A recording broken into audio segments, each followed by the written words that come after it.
what I have done is I've tried two things just to see what would happen. I buried it, and of course that works, as you might imagine, because that's what they say to do. And the other thing I tried was I just put it in my compost pile. And I have this, I had this little compost pile that was doing nothing.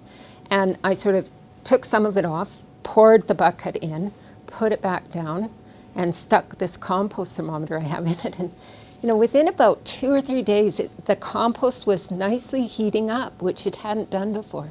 So it was at about 110, it sits at about 110, which is not blistering, but it's the ideal range for the greatest diversity of microbes. So it's kind of a good temperature to get, and it stays that way for days. And then when you open it up, it's like there's sand there. It's not the stuff that you put in. It's really different. So I found it good, and I've tried it again, just dumping it in.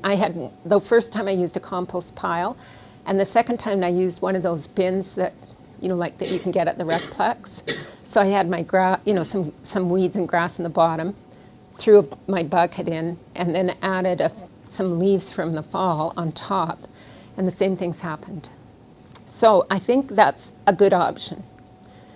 You can also, the things that you have to remember is, once you have buried it, you want to wait a little while before you plant. The material is very acidic. It's going to be a pH of somewhere between 3 and 4.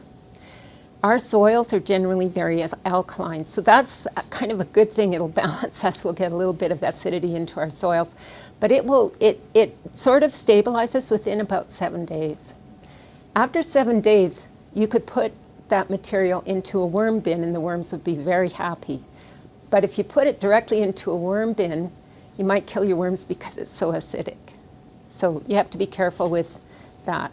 And you don't want to put it in the middle of a flower bed that's got all these roots growing in. You want to put it in a place that you're going to plant in a couple of weeks. Another thing that some people have done is they've dug a pit and they've made it their Bokashi pit. And they have sort of taken the bottom off a garbage can, dug a big pit, and sort of inserted that into the soil, and then they dump their Bokashi into there and then add a little bit of soil on top and then just keep filling it up, and then every once in a while they dig that out and use it as fertilizer. So that's another good option, and it's especially might be a good option for winter. The question was could you just put that directly into a compost, one of the compost bins from the Recplex, without having to cover it? And I'm not sure. I would say that it's probably wise to cover it. Even a couple of shovelfuls of dirt would be good. But what I've done is just added leaves and, basically waste on top. And it seems fine. And the other thing that's interesting is immediately any flies you have disappear because it's so acidic, the flies are gone. So it's quite interesting, it really is sort of a pest-free system. So it handles all the waste and it seems to automatically handle most of the pests. How much bran do you need as you're filling things up? So you can fill this bucket right to the top is the whole thing. You're going to layer it, and you're going to have an inch or so of stuff, and then you're going to sprinkle about a tablespoonful of bran, and you'll see it'll just sort of dust the top. And if it feels like too little, you put another tablespoonful in. But you don't have to put a handful in. And that I don't think, unless there's something very weird happening. I don't know what that would be. So then you just carry on until it's right full, and then you just seal that up and start your next bucket. How long does it take? It takes about 10 days to 2 weeks. And when you open the bucket, everything will look like itself. It won't have contracted. You know how in a compost pile, you have a big pile of stuff and then suddenly you have a little pile of stuff? Here you don't. It's the same size of pile, but it's just got this white, I guess it's molds growing on it. And those are the pickling molds or the fermenting molds. And if you open it up and you have black ones, then you've got a problem and you need to add a lot more Bokashi. And what you want to do is basically bury it right away and put a couple of handfuls of bokashi in and it will sort itself out. Okay. The question was, how often do you need to check for the liquid? Now, I'm really bad at checking for the liquid, and I've only checked once. Well, the first 5 or 6 times I checked, there was no liquid, and I thought, what is this about? Maybe there's no liquid. Now, I haven't checked this ever yet, but I've only had this in for about 2 or 3 days. So one of the things is you have to turn this knob all the way over, and see this, I don't know if I'm going to have any liquid. So you aren't going to necessarily have any liquid. So this time I don't have any liquid. But when I'd left it for quite a while, I had about half a cup of liquid, and I thought, I guess I should have been checking more often. So probably every 2 or 3 days would be worthwhile. And it's useful. The liquid is useful, so it's not a wasted moment. What do you think? Whether you have liquid or don't have liquid, what is the issue? The issue is, I'm sure, whether you've got juicy stuff in there. So if you are putting in, a whole bunch of lettuce or leftover salad or a whole bunch of fruit, probably you'll have liquid. If the stuff that you're putting in is relatively dry, you aren't going to have liquid. So so the question is really about the volume of scraps. Right. And sometimes you have a fairly large volume. Would you say like a bowl full like this big? Yeah. Okay. But that would be rare. Yeah, what I do in a case like that is I probably, if you had very little, I would let it collect for a little while, but you don't want it to collect so long that you get the green mold happening, right? So it's a balancing act, and you'll have to play it by ear a little bit. If you've got a big bucket, put half the bucket in, sprinkle a bokashi in, put the rest of the bucket in, sprinkle a bokashi, and mash it down. So you might need to put it in layers. I'd say like an inch deep layer with some bokashi is about right. If you have the black or green mold, throw it in the compost. You've got a compost pile, it's not an issue.